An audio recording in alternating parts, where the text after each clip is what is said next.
Ce sont des gens. Bonjour Jean-Luc Lemoyne. Bonjour Philippe Vandel. Jean-Luc, tous les jours, vous intéressez à un programme pour nous. C'est votre session de rattrapage. Et aujourd'hui, rien que pour nous, vous êtes parti un jour, sans retour, effacer notre amour.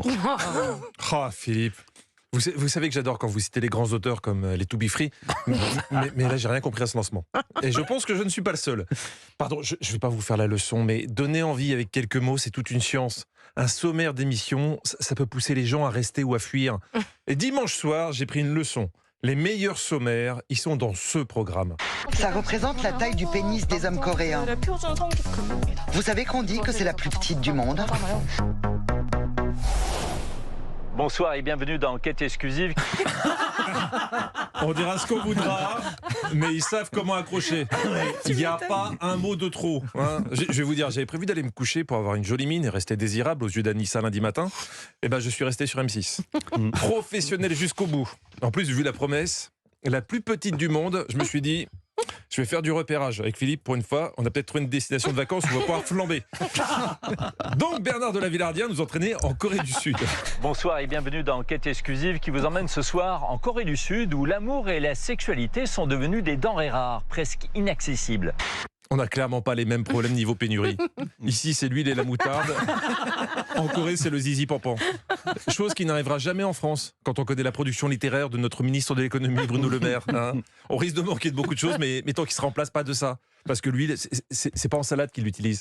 Pays le moins fertile du monde, la Corée du Sud est en danger démographique. La Corée est le pays qui fait le moins d'enfants au monde. Plongé dans les turbulences qui secouent le pays du matin calme. Avec un surnom pareil, il ne faut pas s'étonner non plus. Excusez-moi, mais sous 7 ans, quand j'entends pays du matin calme, j'entends aussi pays de la demi-molle au réveil. Bon bah voilà, hein, je pense qu'on a compris le truc. Fin du reportage, sujet suivant. Mais non, essayons de comprendre ce mal qui touche la société coréenne avec Yoon Mok, série tout seul, le jour de leur mariage. Dans la culture coréenne, pas question de vivre à deux avant de se marier.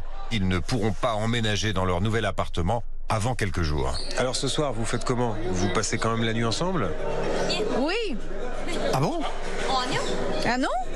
Bon, après, il ne faut pas se plaindre que les Coréens ne fassent pas d'enfants, parce que visiblement, le marié avait d'autres plans pour sa nuit de noces. Lui, il avait prévu de faire un Fortnite ou de se mater une série. Alors déjà que la vie à deux, c'est pas facile quand t'as pas le même projet de vie, mais si en plus t'as même pas le même projet de soirée le jour de ton mariage, là ça devient injouable. Donc on assistait au mariage de Yoon Mok et Seri, un mariage de conte de fées et une déclaration d'amour magnifique. Un décor solennel qui ne souffre aucune fausse note. Chérie, tu as une petite croûte dans le nez. C'est juste un tout petit truc. Je crois que c'est ce qu'a dit la belle au bois dormant quand elle a épousé son prince. Chérie, t'as un Mickey qui pend. Autre problème en Corée, l'obligation d'ultra-compétitivité des célibataires. On nous expliquait que si tu gagnais pas bien ta vie et que tu correspondais pas à des canons de beauté de publicité, tu pouvais vite te retrouver sur la bande d'arrêt d'urgence de l'autoroute de l'amour. C'est ce qui est arrivé à ce jardinier de 47 ans, devenu le représentant des déclassés qui ne sont ni assez beaux, ni assez riches pour se marier. J'ai pas de copine, mais je prends des compléments alimentaires chaque matin. Ça, c'est un magnifique message d'espoir. Si on peut remplacer sa copine par des compliments alimentaires... Hein, moi, je suis preneur. Parce qu'il faut reconnaître que parfois, c'est chiant à écouter les anecdotes de sa journée au boulot. Alors, si on peut remplacer par des gélules. En tout cas, ce jardinier laissé pour compte a su tirer profit de son malheur. Grâce à son succès, il est devenu influenceur. Sa chaîne YouTube, intitulée Le Vieux Célibataire, fait un carton. Ça leur donne du courage de voir que quelqu'un dans une situation plus dure que la leur s'en sort. Moi, c'est pour ça que j'ai des amis de physique difficile et dépressifs. Je me sens comme un mâle alpha sans avoir à faire le moindre effort. Par contre, le principe de l'influenceur en loose amoureuse, j'avoue que j'ai du mal à comprendre le concept. Ça vend quoi comme type de produit? Du shampoing pour perdre ses cheveux? Des claquettes de chaussettes pour être sûr de faire fuir son date? J'avoue, je ne l'ai pas. Bon, dans la deuxième partie de l'émission, Bernard de la Villardière nous faisait découvrir ce qu'il connaît le mieux, la K-pop.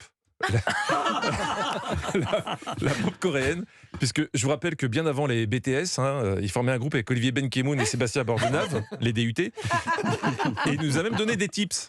Avoir un physique avantageux et un air de poupée sont des éléments fortement recommandés pour devenir une star de la K-pop. Un physique avantageux et un air de poupée. Je crois que j'ai trouvé un job pour vous, Philippe. Je prends. Merci Jean-Luc Lemoyne. À demain. Avant demain, les DUT. Vous serez avec Stéphane Bern tout à l'heure dans Historiquement. Vous l'avez croisé, vous avez fait une belle photo. Olivier Benkemoun, votre indice